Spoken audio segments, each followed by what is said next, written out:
కుబేరలక్ష్మి కటాక్షంతో అందరి ఇంట్లో బంగారం, వజ్రం, వెండి నిండా. లలిత అక్షయ తృతీయ బంగారు నగలకు తరుగులో 1% తగ్గింపు. వజ్రాభరణాలు క్యారెట్కు 5,000 తగ్గింపు. ఇప్పుడు గురువు మారబోతున్నారు కదా గురుగారు, సో తులారాశి వాళ్ళకి ఇలాంటి ఫలితాలు ఉంటాయి? తప్పకుండా. ఓం శ్రీ గురుభ్యో నమః. దేవగురువైన బృహస్పతి కృత్తికా నక్షత్రం 2వ పాదం ప్రవేశంతో వృషభ రాశిలో ప్రవేశం జరుగుతాడు. అంటే వృషభ రాశిలో ప్రవేశం జరగడంతో పాటు గోచారరీత్యా తులారాశి వాళ్ళకి ఏ విధంగా ఉండబోతుందో మనం చూస్తే, ముఖ్యంగా వీళ్ళకి తులారాశి వాళ్ళకు వచ్చేటప్పటికల్లా అష్టమ స్థానంలో గురువు యొక్క సంచారం, అష్టమ స్థానంలో గురువు యొక్క సంచారం ఉంది. అలానే వ్యయ స్థానంలో కేతువు యొక్క సంచారం, అలానే పంచమ స్థానంలో శని యొక్క సంచారం, షష్టమంలో రాహు యొక్క ఫలితం. అతిపెద్ద గ్రహాలు రవి, బుధ, శుక్ర గ్రహాలు ఒక రాశి నుంచి మరో రాశికి మారడానికి 30 రోజుల సమయం, కుజుడు 45 రోజుల పాటు ఉంటాడు. అయితే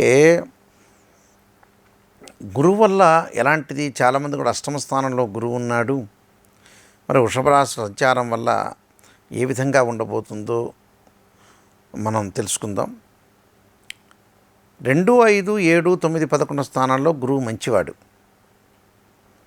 మరి అష్టమ స్థానంలో ఏమిటంటే ధనం ఖర్చు అయ్యే అవకాశం ఉంటుంది. అంటే ఆదాయం అనేది ఒక గ్రహం కాకపోతే ఇంకో గ్రహం వల్ల పెరుగుతూ ఉంటుంది. కానీ ఇక్కడ వీళ్ళకు వచ్చేటప్పటికల్లా రాహు వల్ల ఆదాయం బాగా పెరుగుతుంది, గురువు వల్ల డబ్బులు ఖర్చు అవుతాయి. అంటే గురువు వల్ల శుభ కార్యక్రమాలకి డబ్బులు ఖర్చు అవుతుంటాయి ఇక్కడ. అంటే ఆర్థిక పరంగా బాగా ఉన్నా, అంటే ఫైనాన్షియల్ స్టేటస్ బాగా పెరుగుతున్నా, ఇన్కమ్ అనేది గ్రోత్ ఉన్నా, వీళ్ళకి ఎక్కడో చోట డబ్బులు ఖర్చు అయ్యే సూచనలు ఎక్కువగా ఉంటాయి.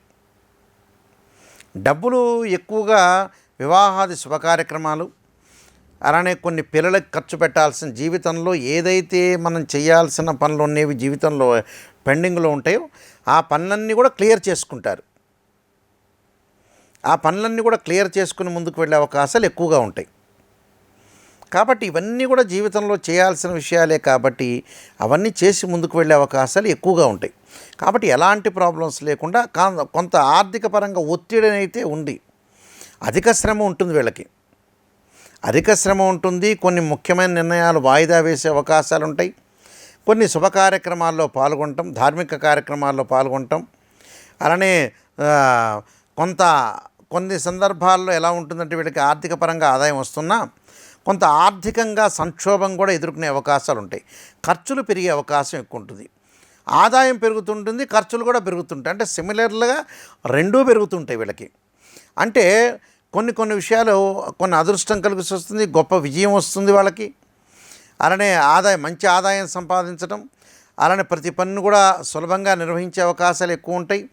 అలానే ఒక సంపన్న దశకి చేరుతారు. చేరిన దానికి తగ్గట్టు ఖర్చులు బాగా పెరుగుతాయి. ఖర్చులు పెరిగితే భాగస్వామ్య వ్యాపారం ఏది చేయకూడదు, నూతన వ్యాపారాలు ఈ సంవత్సరం చేయకూడదు. వాళ్ళు ఉన్న వ్యాపారాన్ని తీసుకుని వెళ్తూ ఉండాలి అంతే. ఉద్యోగస్తులు కూడా, తోటి ఉద్యోగస్తులతో కూడా కొంత జాగ్రత్తగా వహించాలి. అంటే కాలం కలిసి రాలేదంటే మనం జాగ్రత్త ఉండటమే. ఖర్చులు ఎందుకు అవుతాయి ఈ సంవత్సరం అంటే పిల్లల యొక్క పెళ్ళిళ్ళు, చదువులు, విదేశాలకు వెళ్ళే అవకాశాలు, ఇంటిలో వస్తువులు, గృహ ఉపకరణ వస్తువులు, ఇలాంటివన్నీ కూడా సామాగ్రి కొనుగోలు చేసే అవకాశాలు ఎక్కువ ఉంటాయి. కాబట్టి ఈ సంవత్సరం ఆచితూచి డబ్బులు ఖర్చు పెట్టాలి. ఆచితూచి అంటే చాలా జాగ్రత్తగా ఆలోచన చేసి మనం ఎంతవరకు డబ్బులు ఖర్చు చేస్తున్నాం, ఎంతవరకు మనం ప్రయోజనాన్ని సాధిస్తున్నామని మితభాషి అంటే ఇక్కడ ఏమిటంటే ఒక మనిషికి మనం మాట్లాడామనుకోండి, ఎదుటివాడికి మంచి చెప్పినా చెడు అవుతుంటుంది. మీరు గమనించే ఉంటారు. ఎవరికైనా మనం మంచి సలహా ఇచ్చామనుకోండి, చెడ్డ వ్యక్తులుగా అయ్యే అవకాశాలు ఎక్కువ ఉంటాయి కలియుగంలో. అందువల్ల వీళ్ళు మితభాషిగా ఉండాలి, చాలా జాగ్రత్తగా ఆలోచన చేసి ముందుకు వెళ్ళాలి. మితభాషిగా ఉండాలి, ఎక్కువగా గ్రాస్పింగ్ పవర్ ఉంది కదా అని ఎక్కువ మాట్లాడకూడదు. దానితో పాటు వీళ్ళు చేయాల్సిన మార్గం ఏమిటి అని అంటే డబ్బును కూడా కొంత పొదుపు చేసుకోవాలి. అంటే ఈ కాలంలో కొంత అనుకోని ఖర్చులు అధికమవుతాయి. అంటే అనుకోని ఖర్చులు పడే అవకాశాలు కూడా ఉంటాయి. కాబట్టి విద్యార్థులు అధిక శ్రమతోనే ఉత్తీర్ణత సాధిస్తారు.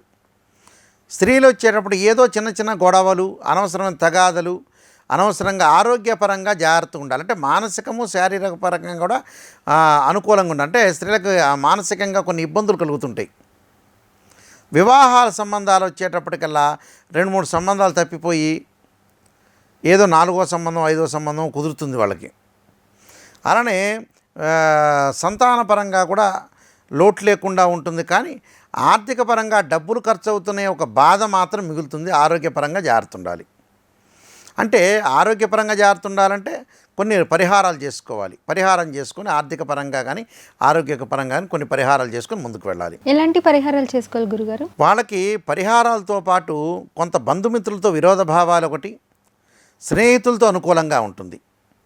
అంటే ప్రతి పని కూడా ఆచితూచి అడుగు వేయాలి. అంటే డబ్బు ఖర్చు పెట్టడంలో కానీ మాట్లాడే విధానంలో కానీ కొంత ఆచితూచి అడుగు వేసి ముందుకు వెళ్ళాలి. ప్రతిదీ మన జీవితంలో ప్రతిదీ మన కాలం కాదు. కొన్ని సందర్భాల్లో మన కాలం కానప్పుడు జాగ్రత్త వహించి ముందుకు వెళ్ళాలి. అదొక విషయాన్ని మటు గమనించాలి. ఎలాంటి పరిహారాలు చేసుకోవాలి అని అంటే వాళ్ళు ముఖ్యంగా మానసికంగా ఆందోళన తగ్గడానికి క్షీరపుత్రాయుధి అమృతతత్వాయుధీమే తన్నో చంద్రప్రచోదయాత్ అనే మంత్రాన్ని, దదీశంక తుషారాభం క్షీరోధారణో సంభవం నమామి శశినం సోమం శంభురుమకుటభూషణం అనే మంత్రాన్ని కూడా చక్కగా చదువుకోవాలి. అలానే బియ్యం దానం చేయాలి.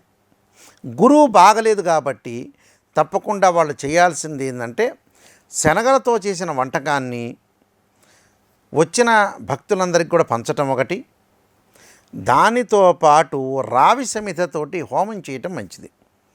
అంటే ప్రాతకాలంలో గురువారం రోజున గురుహోర ఉంటుంది. ఆ హోరలో సమిధలన్నీ కూడా ఒక హోమగుండంలోకి తీసుకుని చక్కగా సంకల్పం చెప్పుకొని తర్వాత హోమంతో శుక్రవాలతోటి ఓం బృహస్పతి గ్రహాయ స్వాహ అని బృహస్పతి గ్రహ ఇదన్నామా అని గురువారం రోజున ప్రతి గురువారం 21 సార్లు చేయటం అది ఖచ్చితంగా చేయాలి. అదొక్కటి మటుకు ఖచ్చితంగా చేయాలి. అలానే ఇది గురువు హోరలో ప్రాతకాలం వస్తుంది. ఆ సమయంలో చేయటం వల్ల కూడా గురువు యొక్క అనుకూలత సాధించే అవకాశం ఎక్కువ ఉంటుంది. అంటే ఇవన్నీ కూడా చేయాలి. ఇవన్నీ చేయటం వల్లనే మనకు మంచి జరిగే అవకాశం. ఆరోగ్యపరంగా కొంత త్రయంబక విజామహే సుగంధిం పుష్టివర్ధనం అనే మంత్రాన్ని ఓం నమః శివాయ పంచాక్షర చేయటం వల్ల కూడా వీళ్ళకి మంచి జరిగే అవకాశం ఖచ్చితంగా ఉంటుంది. ఇవంటే ఇవన్నీ కూడా చేయటం వల్ల వీళ్ళకి మంచి ఫలితాలు వచ్చే అవకాశం ఖచ్చితంగా ఉంటుంది. వీళ్ళందరికీ కూడా మంచి జరగాలని ఆశిస్తూ సర్వే జనా సుఖినో భవంతు. చాలా ధన్యవాదాలు గురుగారు.